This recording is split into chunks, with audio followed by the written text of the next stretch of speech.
Hi everyone, I'm here today with a presentation on Otis Boykin. Otis Boykin was a pretty swell fella. Thank you everyone, truly, thank you.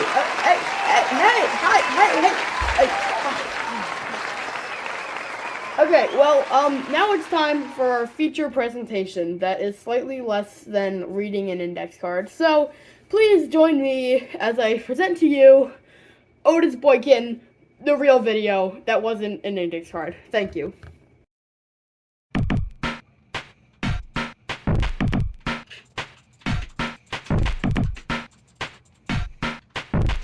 Damn it! I hate this game.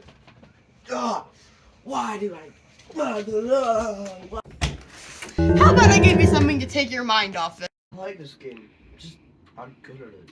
Otis Boykin was an African-American inventor, most well known for his help on the artificial pacemaker and the wire precision resistor.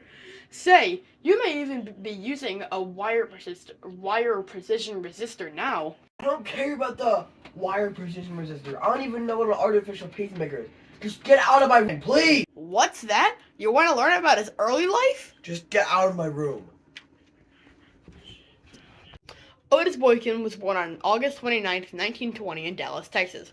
He was born to an average family. His father was a carpenter and his mother was a maid. Unfortunately, the average status of his family wouldn't last long because his mother died of heart failure not even 1 year into his life. You know what I meant? Get out of my room. Close the door and just leave me. This inspired Otis Boykin to work on the artificial pacemaker. It supplies blood pressure to the heart when the heart itself cannot do that. Anyway, back to his early life. Otis Boykin graduated top of his high school of Booker T. Washington School for the Performing and Visual Arts, and he even delivered the valedictorian speech. After his graduation from Booker T. Washington School for the Performing and Visual Arts, Boykin got a scholarship to Fisk University, leaving in 1941. After this, he began work as a clerk for the Electro Manufacturing Company. Sometime after this, he got hired as a lab assistant for Majestic Radios, eventually working his way up to supervisor. Soon after, in 1944, he began work at the P.J. Nelson Research Labs. This began on its own, but later on he found even more success at the Illinois Institute of Technology. He was a student again, which, as you might remember, typically worked out in his favor. Unfortunately, this only lasted 2 years. Some sources say this is due to his inability to afford more schooling. Others say it's because he found another employment opportunity. I'm not sure. Whoa, look at that, a gate. I wonder what's past this gate. Let's find out.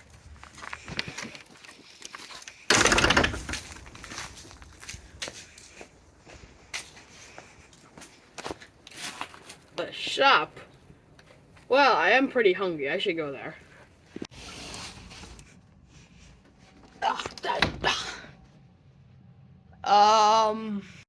What do you want?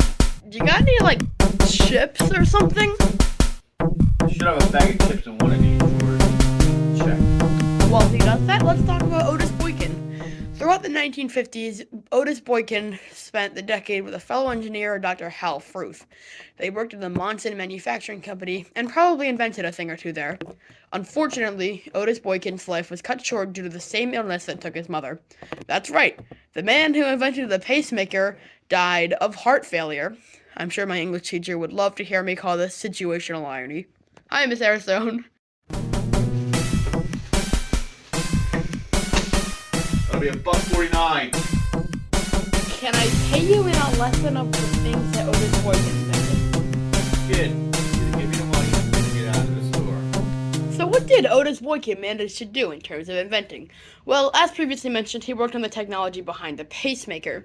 There are roughly 1 million pacemakers, and if we assume that only half of them have been used, and that's 500,000 people helped. Are you gonna pay for them or not? The wire precision resistor is also a thing that Otis Boykin invented. Get out of my store. It allowed for a precise amount of electricity to pass through without overflowing. Its design, or a variation of its design, are probably being used by millions of people nowadays. Like think of the opportunities for electromagnetism. Think of how there's at least a dozen of them in the shop right now. Wait. Hey, you could have used a chemical air filter. It's another thing that Otis Boykin invented. I couldn't really find anything on it. What did you say?